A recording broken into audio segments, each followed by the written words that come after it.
ابو موسیٰ اشعری رضی اللہ عنہ فرماتے ہیں، ہم رسول اللہ صلی اللہ علیہ وسلم کے ساتھ ایک غزوہ میں تھے۔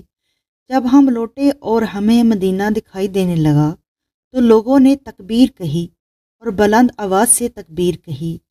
رسول اللہ صلی اللہ علیہ وسلم نے فرمایا، تمہارا رب بہرا نہیں ہے اور نہ ہی وہ غائب و غیر حاضر ہے، وہ تمہارے درمیان موجود ہے، وہ تمہارے کجاؤں اور سواریوں کے درمیان یعنی بہت قریب ہے۔ جامع ترمذی حدیث نمبر 3374۔ حضرت عبادہ بن صامت رضی اللہ تعالیٰ عنہ سے روایت ہے کہ نبی کریم صلی اللہ علیہ وسلم نے فرمایا، جو شخص اللہ سے ملنے کو محبوب رکھے اللہ اس سے ملنے کو محبوب رکھتا ہے، اور جو اللہ سے ملنے کو ناپسند کرے اللہ بھی اس سے ملنے کو ناپسند کرتا ہے۔ صحیح مسلم حدیث نمبر 6820۔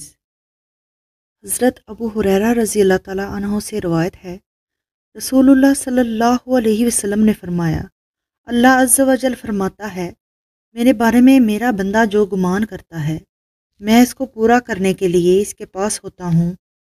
جب وہ مجھے یاد کرتا ہے تو میں اس کے ساتھ ہوتا ہوں، اگر وہ مجھے اپنے دل میں یاد کرتا ہے تو میں اسے دل میں یاد کرتا ہوں، اور اگر وہ مجھے بھری مجلس میں یاد کرتا ہے تو میں ان کی مجلس سے اچھی مجلس میں سے یاد کرتا ہوں۔